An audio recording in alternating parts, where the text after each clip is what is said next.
I must ask you a question. 365X or macro? Today we're going to talk about it. See you on the range.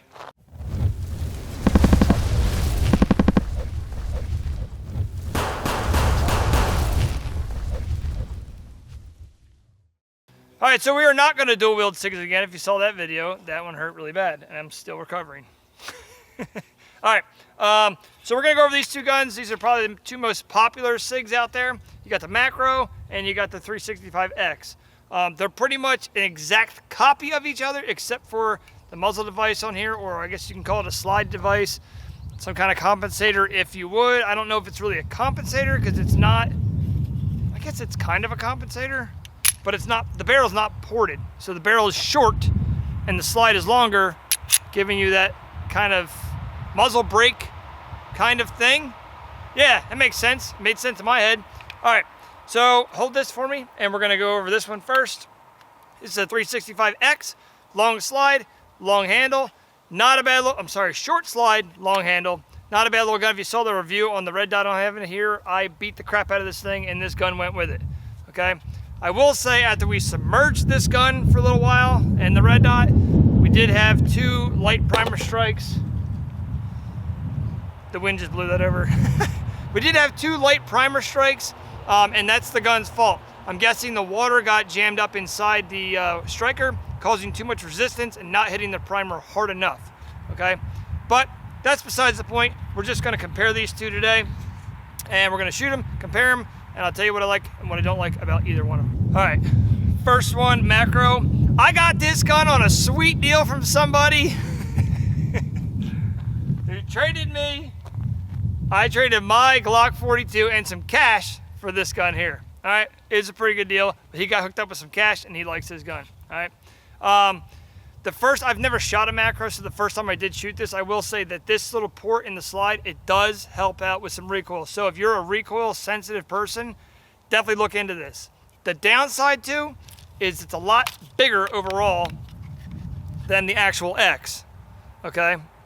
So it's I'd say maybe what, a ½ inch bigger on the slide here, and I'd say another ½ inch on the handle. So if you're a smaller frame person trying to hide this gun, it's gonna be tricky because the handle's gonna print on your shirt, things like that. It might poke you in the sensitive spot, you know what I'm saying? So if you're a smaller frame person and you're not recoil sensitive, I'd say maybe look towards the X. If you're more recoil sensitive and are a small frame person, maybe look at the macro, okay? Or not a small frame person. All right, the macro has the hollow sun. This one here has the Kylie, whatever it's called on it. All right, pretty good. And we'll get to shooting these things. I'm gonna shoot the macro first, and I want you to see if you can pick up how much muzzle lift is on this gun, because it's not much at all. If you live in a free state with the macro, you're gonna get 17 round mags. That's so impressive, because if you think back 10 years ago, carry guns were holding like 9, maybe 10 rounds. 17 rounds in a thin frame carry gun is awesome. Great job, SIG. All right, just don't drop in the water. Here we go.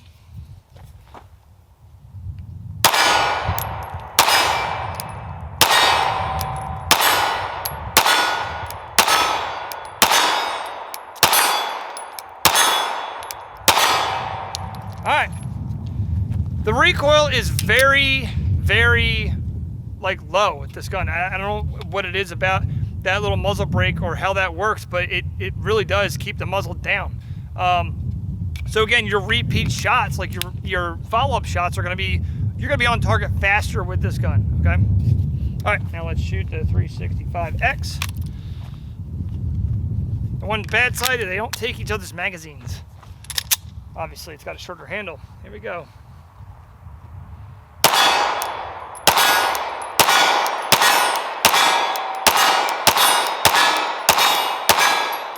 All right. So if you can see the muzzle flip on this one's a little bit more. So again, if you're sensitive to recoil or you want that nice follow-up shot fast, go with the macro. If you're not really worried about it, you're more worried about hiding the gun, go with the 365. You can do what I did and just have both. All right. Other than that, the controls are all the same. Everything's pretty much the same on both of these guns.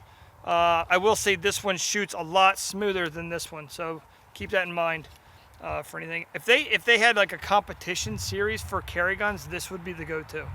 Okay.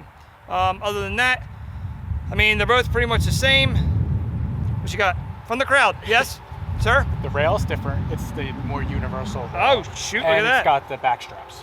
Okay. Thank you, sir. Please sit down. Okay, so you pointed out the rail on the bottom is different. So this is more of a Picatinny rail. Sorry, I'm aiming it right at your feet. And this is more of a standard pistol rail. Okay, they do make lights and lasers for both of them. I'm slowly warming up to put on every light I can imagine every one of my carry guns, but that is very expensive, so obviously it takes time.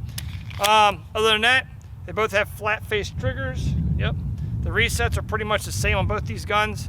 And like you said, you can change the back straps out, giving you that depth, right depth of the handle, making it more better for your sport hand and everything else. So other than that, I like them both, but again, like we did just find out, don't drop your gun in water because it will impede the firing pin striker thingy.